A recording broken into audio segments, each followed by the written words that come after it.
Al-Quran bukan hanya kitab yang berisi tata cara ibadah.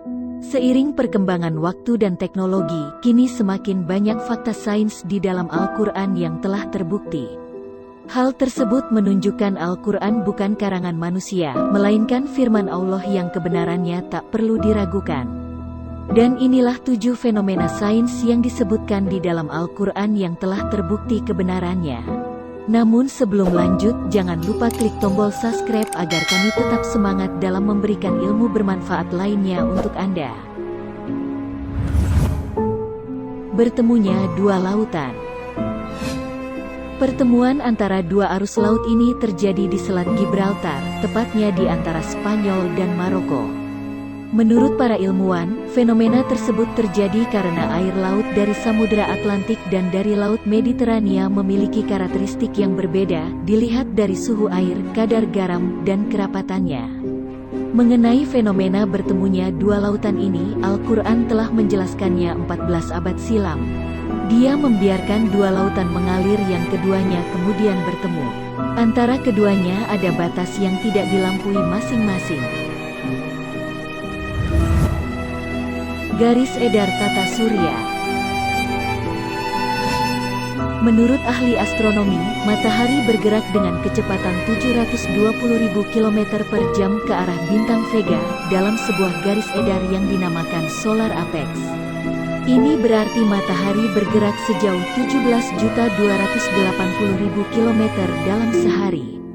Selain matahari, semua planet dan satelit dalam sistem gravitasi matahari juga berjalan dalam jarak ini.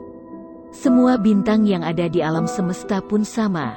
Fenomena tata surya dan garis edar ini sudah tertulis di dalam Al-Quran, antara lain di dalam surah Al-Anbiya ayat 33. Dan dialah yang telah menciptakan malam dan siang, matahari dan bulan.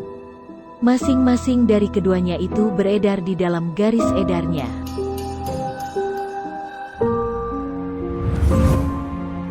Ledakan raksasa atau Big Bang.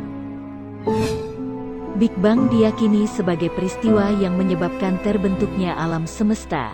Teori ini didasarkan pada kajian kosmologi mengenai bentuk awal dan perkembangan alam semesta. Berdasarkan teori ini, dikatakan bahwa alam semesta awalnya dalam keadaan sangat panas dan padat, lalu mengembang secara terus-menerus hingga hari ini. Hal tersebut ternyata sudah disampaikan di dalam Al-Quran, tepatnya di dalam surah Al-Anbiya ayat 30. Dan apakah orang-orang kafir tidak mengetahui bahwasanya langit dan bumi itu dahulu adalah suatu yang padu, kemudian kami pisahkan keduanya. Dan dari air kami jadikan segala sesuatu yang hidup. Maka mengapakah mereka tidak juga beriman?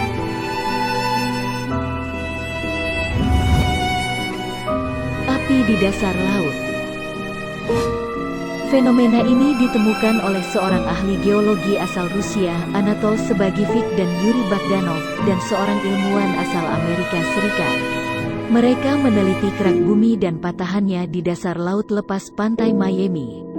Mereka kemudian menemukan lava cair yang mengalir disertai abu vulkanik yang suhunya mencapai 231 derajat Celcius.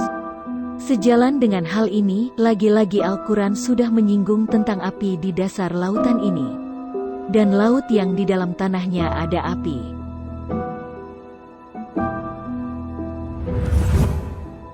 Sungai di dasar laut. Fenomena sungai di dasar laut ditemukan oleh ilmuwan asal Prancis bernama Jacques-Yves Cousteau.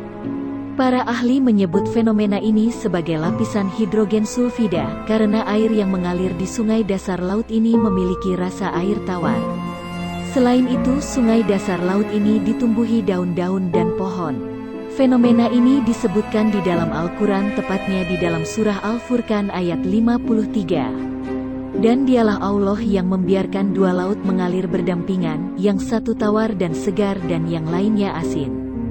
Dia jadikan antara keduanya dinding dan batas yang tidak tembus.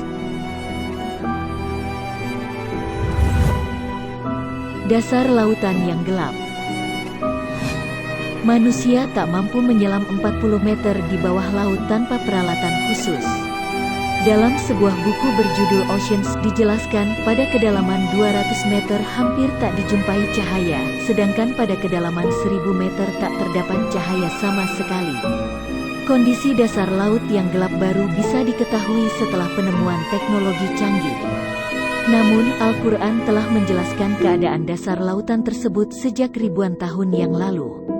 Atau seperti gelap gulita di lautan yang dalam, yang diliputi oleh ombak, yang di atasnya ombak pula, di atasnya lagi awan, gelap gulita yang tindih menindih, apabila dia mengeluarkan tangannya, tiadalah dia dapat melihatnya, dan barang siapa yang tiada diberi cahaya petunjuk oleh Allah, maka tiadalah dia mempunyai cahaya sedikit pun.